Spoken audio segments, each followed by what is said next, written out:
Have you ever bought something where you thought it was cute but then you literally ended up never wearing it? Because if that sounds familiar, then this video is for you.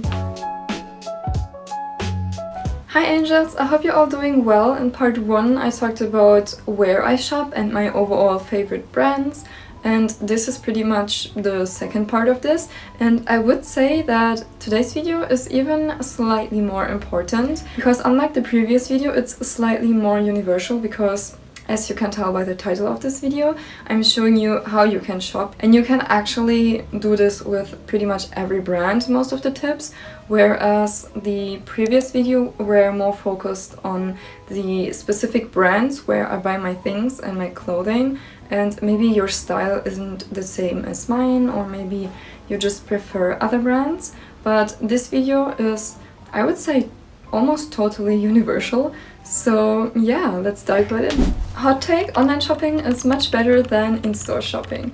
And the reason I'm saying that is because yes, I get it, in-store shopping is just, even in terms of the experience, such nice girl therapy. I totally agree with that. But if you not only want to stroll around but actually get a sort of profit out of your shopping day, so if you really want to buy stuff that you actually want to wear and not just anything that you just...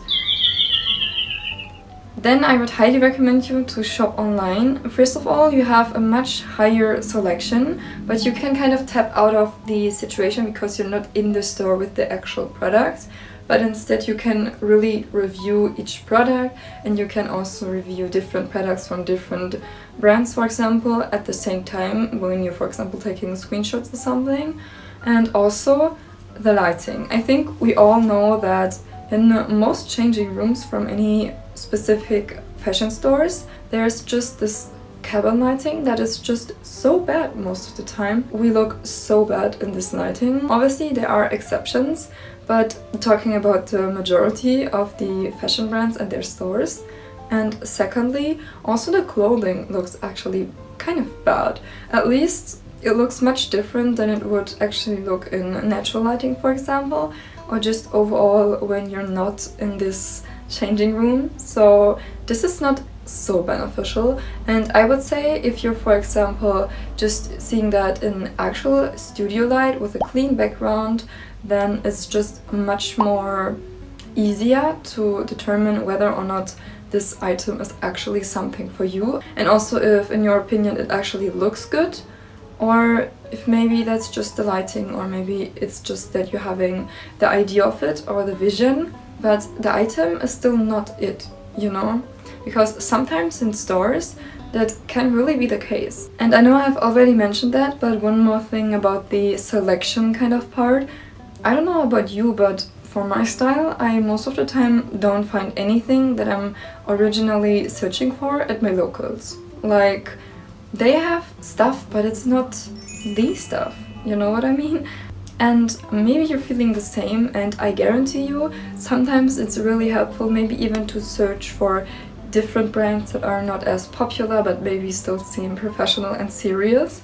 You can search them even on social media if you're just maybe, for example, typing in old money fashion, if that's your vibe, or just the overall like aesthetic you want to go for. And then there often come many suggestions of actual brands that offer items in this kind of vibe, and you also get to see something that's a little bit more out of the box, and that even maybe if it's not completely like eccentric or something, because personally that's not really my thing, you still get to see something that not everybody is wearing. And it might also be much easier to really buy things that are actually you and in your personal style and overall idea, and not just any out of panic emergency kind of purchases, because this often happens when you're in a store. At least the guarantee that this happens is much higher than when you're shopping online, at least from my experience.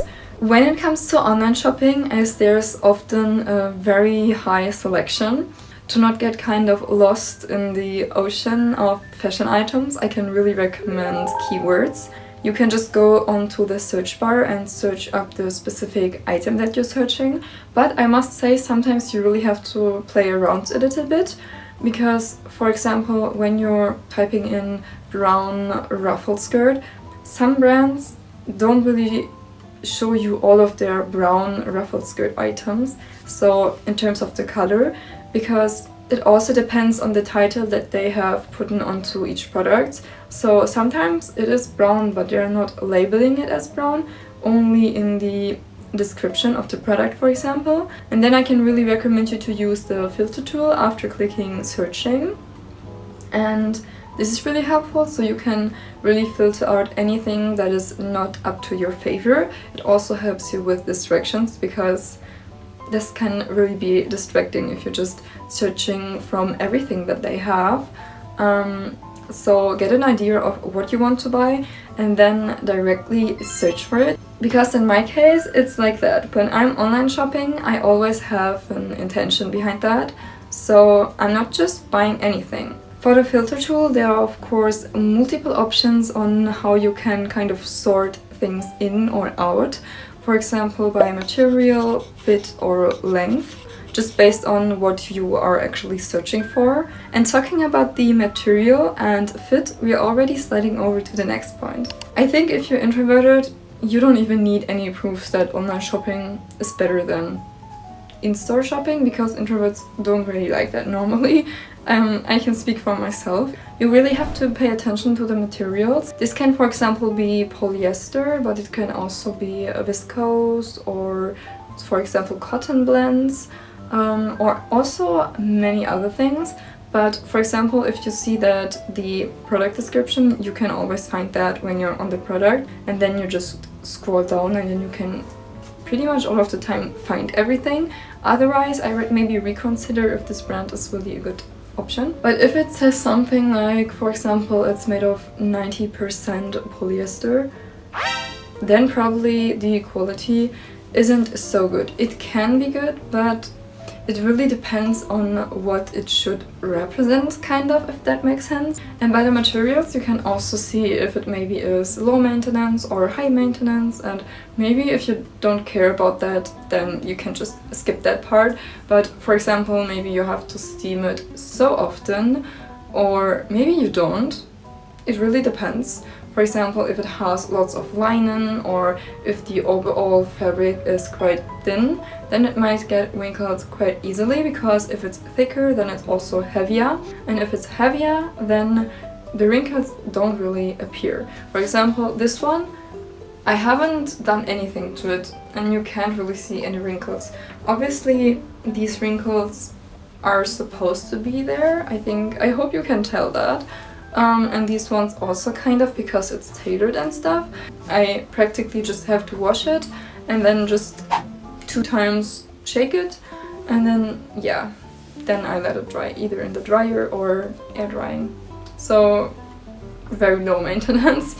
Talking about the fit, in case you don't know, pretty much every brand has different sizes. Obviously, there are the popular sizes, so for example, extra, extra small, small, medium, large, extra large, etc. But these sizes can vary, which some of you might have already noticed, because sometimes maybe you have size small, then you have size extra, extra small, or extra small. We don't have to do it too extreme. But yeah, it can really be extreme sometimes. But actually every brand has this thing on their website, which is basically just a size table where you can actually see their specific measurements for each size. So you basically cannot go wrong with it. If you want to be extra sure, you can also just search up some reviews, maybe on their website, but also on social media if you're lucky. Because what I often do is when I'm, for example, buying something from Opoly, I once did that, and I basically just searched on TikTok, watched many TikToks of people just wearing this specific dress, and this way I could also see the specific fit, because I kind of compared their body type to mine, and this can sometimes be actually really helpful. Now, I've already kind of given hints to this one, but I love to make mood boards for example, for a new season, when I'm just wanting to elevate my wardrobe a little bit, get some new pieces and stuff to really get in tune with the new season, or maybe I just want to get something new because my old things maybe aren't it anymore or whatever. But at any moment, any occasion, you can always create mood boards, which again is something you cannot really do in store. I think that would be a little bit more complicated then. And basically what you do is when you're finding a product, for example, you can make a screenshot of it and then you can cut it out. You can use different apps, for example, CapCut, Canva. You can also do it on your iPhone, on your laptop, on your iPad, pretty much everywhere. And if you don't want to have a specific app for it, which you don't already have, then you can even do it on Instagram.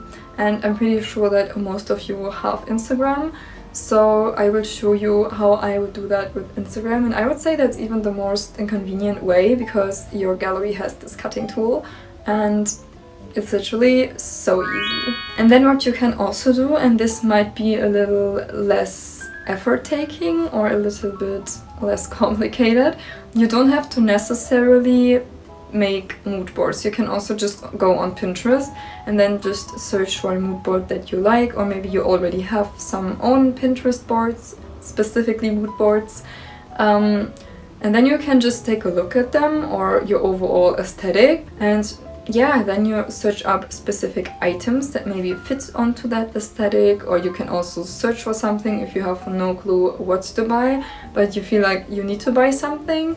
Then I would say this is also great, but also pay attention to not only buy really statement pieces, but also mini basics. But this is something I've also covered up in the first part, so I won't be talking about that again, don't worry. The main principle of this one is if I can style it in at least 3 different ways, I won't buy it. And of course this doesn't count for everything. For example, when you're buying something occasionally, maybe like a dress that is more formal, then you don't have to style it in 3 different ways, because it's only for this occasion. But for building a wardrobe with pieces that you can include in your daily outfits that give you lots of versatility, this is my kind of trick in order to find out if they actually are versatile enough and if they are actually worth it. And for this you can really just plan the outfits or search again for outfit inspiration on Pinterest, and maybe even with this item, or on social media,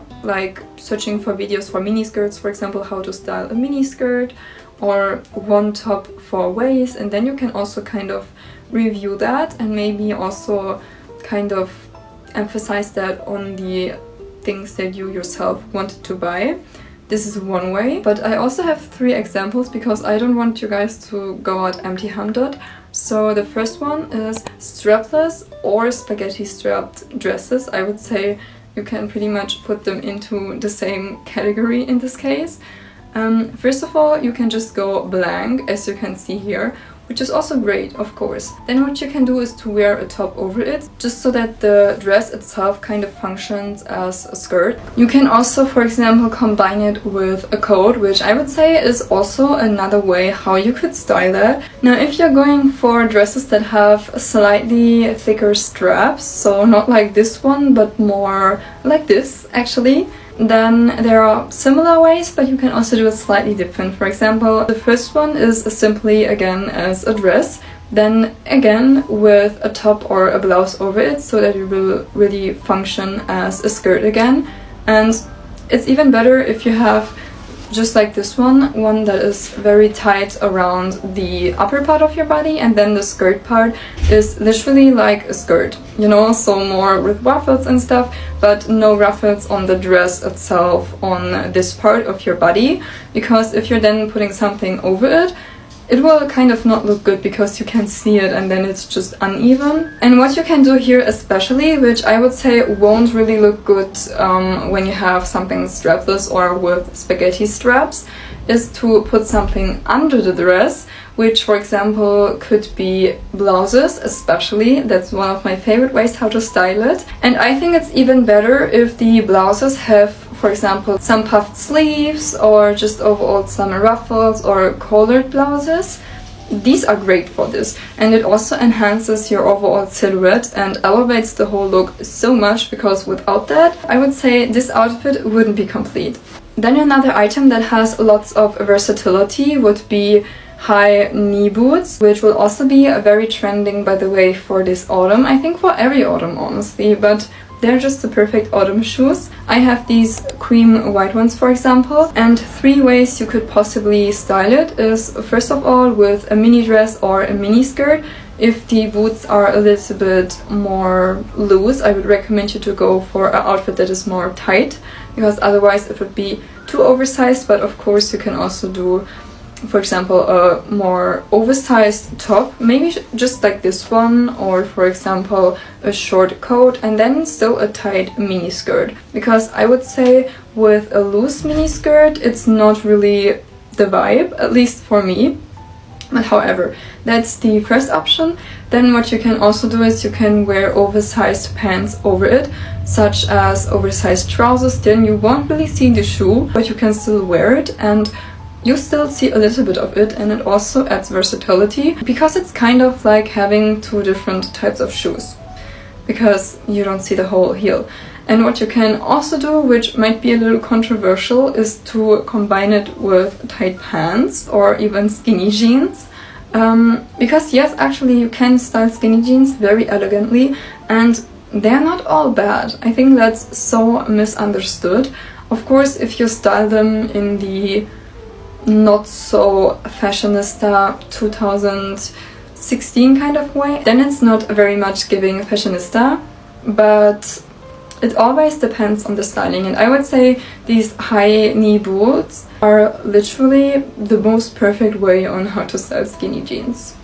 And maybe even the only one, depending on who you're asking. And lastly, a little bonus tip of mine, which is that I wouldn't recommend you to really shop something that actually is just something that you buy out of a mood. When you're excited for something, then you can obviously buy it. But when you're just being bored or, for example, sad, I know we need our girls' therapy, but please promise me that you won't immediately purchase it, because sometimes you don't even like it at the end. So save it, maybe also make a mood board with it and then review it 2 days later. And if you still like it, of course you can buy it. But if you don't, then you know what you're working with. And that's already it with the video. It was slightly shorter than the previous one, just because I think the tips kind of speak for themselves, and also it only are 5 tips, but they are so essential and such game changers. If you really do these tips, then you don't really need to do anything else. So let me know if it helped, and bye! Love you!